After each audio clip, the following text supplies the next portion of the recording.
بسم الله الرحمن الرحیم. دا وخت موږ په نلتر ویلی ګلګت کې موجود یو. یو چاینی دغه شان اوبو ته اشاره وکړه او پاکستانی نه تپوس کو دا څه دي. پاکستانی ورته وی واټر از فلوینګ، چاینیز ورته وی نه پاور از فلوینګ. د یو ریسرچ مطابق په ګلګت کې د 6 लाख میگاواټ بجلی جوړولو پوتنشل موجود دی او زمونږ د پورا پاکستان د بجلی ضرورت دا 24,000 میگاواټ دی. اوس تاسو سوچ وکئ چې دومره لوی پوتنشل ولې ضایع کیږي؟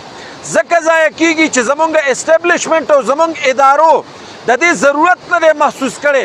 هله به د 6 लाख میگاواټ دا پوتنشل چې په ګلګت کې موجود دی زمونږ په کار هله راشي چې زمونږ ادارې او زمونږ اسټابلیشمنټ خپل ذمہداری وپیژني.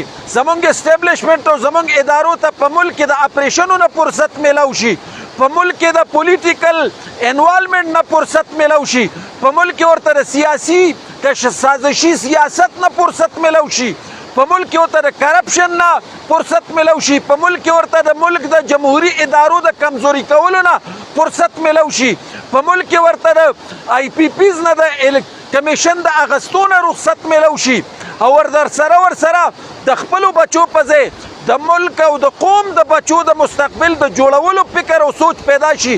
نو په ګلګت کې چې کم 6 लाख میگاواټ بجلی پوتنشل موجود دی دا به هله دوی چې کم دی نو یوټیلایز کړلی شي.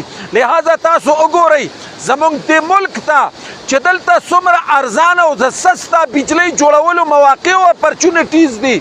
یعنی دلته زمونږ د صرف د ټرباین لګولو دپاره په هزارو پوینټس موجود دي، لیکن زمونږ ادارې زمونږ اسټابلیشمنټ خپل اصل مقصد خپل اصل ریسپانسبلیټیز طرف ته نه راځي ځکه زمونږ ملک د دې قسمه مشکلاتو سره مخامخ دی.